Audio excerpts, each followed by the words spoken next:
Hello and welcome to the catch of the day for July 21, 2022.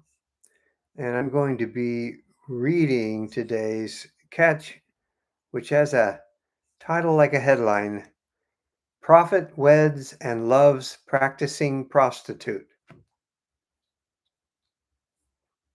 You heard that right. Let's try that again. Prophet weds and loves practicing prostitute. Go and marry a prostitute. Thus begins the unusual story of Hosea, one of the most surprising prophets in the nation of Israel. It was his prophetic mission to marry a prostitute and love her in spite of her whoring with other men.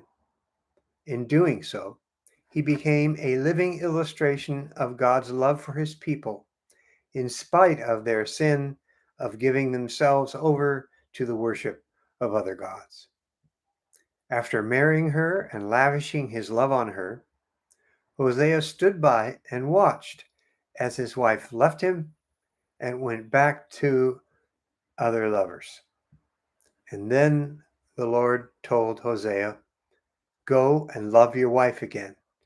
Even though she commits adultery with other lovers, this will illustrate that the Lord still loves Israel, even though the people have turned to other gods and love to worship them." Hosea 3:1. So Hosea went and found his wife, even bought her back with 15 pieces of silver and 5 bushels of barley and a measure of wine. Hosea 3:2. He bought back his wife. He paid for what was already his, just as God has done with us. Nowhere in this story is it evident that Hosea's wife, Gomer, ever cleaned up her act. It's not a story about Gomer learning her lesson and getting her husband back. It's the story of the relentless love of the husband in spite of a whoring wife. It's the story of how time and again Israel turned away from God and experienced the consequences of the separation.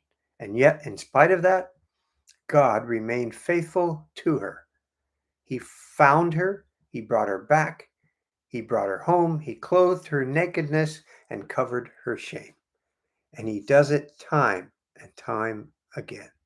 It's a story about the faithfulness of the lover in spite of the unfaithfulness of the loved. It was to be a real life illustration to the nation of Israel about the love of God, and likewise a story to us about the same. How about you?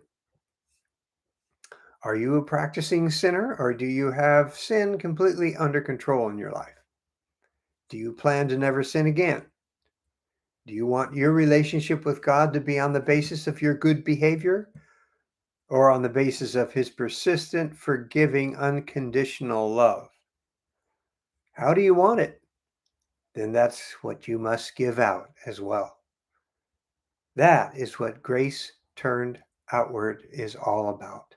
What you want for yourself is what you must give out to others. But John, how do you love and accept someone who practices sin? I hear this a lot today.